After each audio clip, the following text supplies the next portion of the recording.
James Hergott here, coming back at you from Bora Bora. And I want to talk to you today about two secrets that I feel that if you do these, you will definitely become successful in life in virtually anything that you do. Uh, Now, I've learned a lot of things through both my film career, TV career, bodybuilding, and doing the show, The Radical Body Transformation. I've really seen two different types of people because we have people that they enter to become part of the show, and we have people that have really been successful and they've lost a lot of weight. We've got people that have completely transformed their bodies, transformed their lives. And I've met people that have had great successes in life. And then we've had people that have signed up for the show and they quit for whatever reason or they can't continue. So I've seen really kind of two different mentalities and how that plays out, and how certain mentalities make you successful or not successful. And I really wanted to simplify it for you and break it down. So the first thing is uh, jump in even if you don't know how to swim. Actually, that's similar to a title of a biography about Mark Barnett, who's like reality TV expert. He did Survivor, and he does Shark Tank and The Apprentice and everything else. And I've never read his book, but from what I understand, essentially he's saying, that he came here from, I believe, Australia, and he didn't know anything about the TV industry or about reality TV. But getting in and jumping in, he learned so much along the way. A lot of people get paralyzed by perfection. They want to do everything perfect. And let's take bodybuilding competition.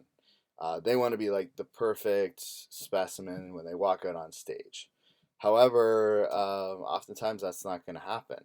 So my first contest, I just did it, and it was something that I dared myself to do, and I was, far from being perfect. However, in the process of doing that first contest, I learned so much, and I met so many great people, and it prepared me for later contests where I was able to do better and come in better.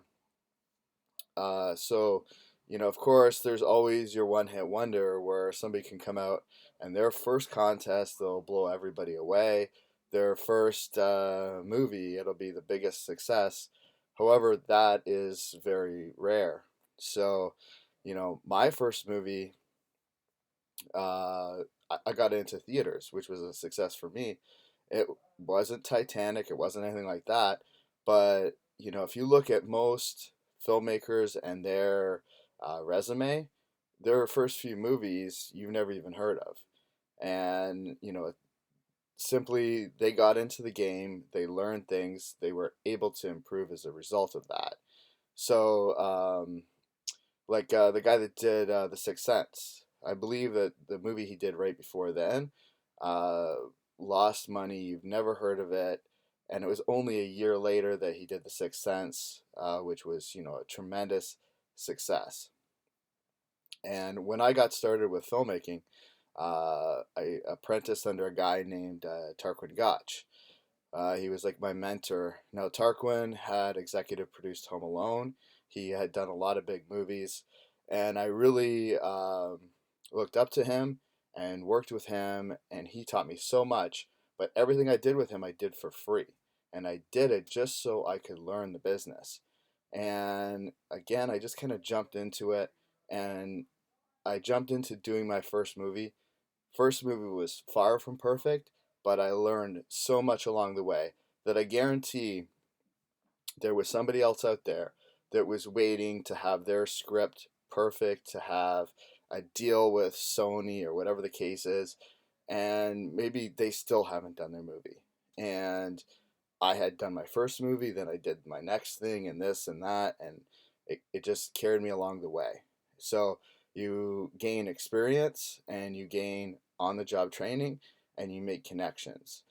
And when it comes to something like competing, same thing. Even backstage, you meet all these people, you get to see what they're doing. Maybe you don't know all the tricks of how to carb up or water deplete or this and that, but even backstage, you watch all this, and then in your next show, you get talking to these people, and now you form these friendships, and you can apply the knowledge and the relationships that you've learned to the future. So I say, with anything, forget about like, I'm not going to do anything until it's perfect.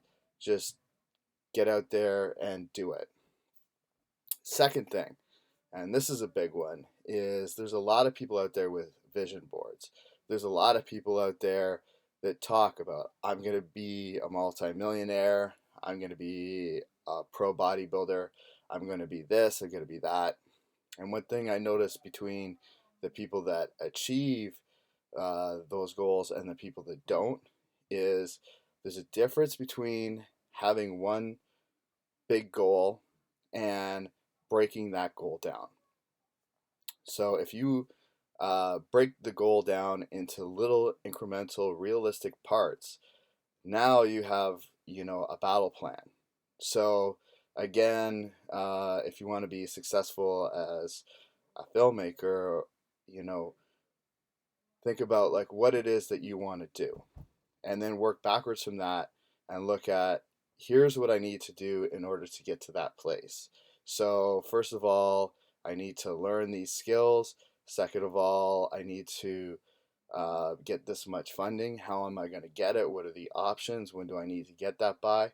And I break things down so that any goal that I have, I have the long-term goal, but then I have it broken down into medium-term goals, and then I have it broken down into what I'm just doing that day.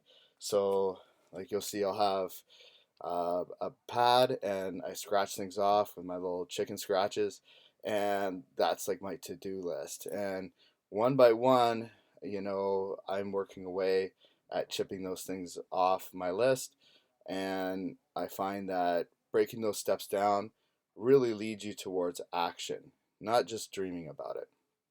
So you can have all the bodies on your vision board, you can have money on your vision board, but what is it going to take you to make that $1 million?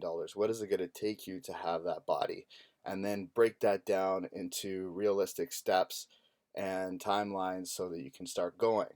Now, of course, as you progress, there's going to be things that get in the way, or things may not go exactly as planned, and that's fine. You could change things up, you can reorganize, but as long as you have a plan, at least you're heading in a direction. It's kind of like if you're out at sea and you're like, I want to get to a tropical island like Bora Bora, but you're just afloat, that doesn't really do anything. But if you chart a course and you're like, okay, here's where I'm going, now at least you're heading in one specific direction. Now, if along the way you realize, okay, my coordinates were a little bit off, or times have changed, and it's not, this isn't the best way to go because of weather conditions or whatever, you can make those adjustments. But if you're not headed in that direction anyway, then you're just going to be floating around. So one thing I noticed with people that aren't successful is they do a lot of talking, and they talk about big dreams, and they have fuzzy goals. So don't have any fuzzy goals, have precise goals, and break those down into little things that can help you achieve what you want to achieve. And I'll tell you, my dad, as an example, he grew up in a very poor household. His dad was a horrible alcoholic, and he actually dropped out of school in, I believe, grade 9. And he said that he was 16, but he wasn't, so he could get a job working on an assembly line just so he could buy groceries for his family. And my dad grew up in a very small town, and he had dreams of becoming a pilot. And there was no pilots or anybody around him to tell him what to do or guide him, but he had a dream. However, he had realistic goals to achieve that dream. So he started taking flying lessons, And then the next thing he did was he became an instructor, and then he went back and got his high school education, and then he got flying, and his first job sucked. He was flying to the Arctic, very bad weather conditions and all that. And eventually he got with the airlines. So even though he grew up in extreme poverty, my father was able to become exactly what he wanted to do. And his sister, who grew up in the same household and the same conditions, she became a multimillionaire. So I don't care about where you came from, what you've been through. These are all excuses. First of all, have a dream of what it is you want, break that dream down, and you can do it. So, with our show, of course, there are people that haven't succeeded, but the majority of the people have succeeded and achieved their goals. And, we're going to be doing the next season of this. We're still filming, of course, the first season, and we're editing the first season, but we're going to start with the second season. So if you want to be serious about your goals and you want to achieve something and hold yourself accountable, contact me and make that dream a reality.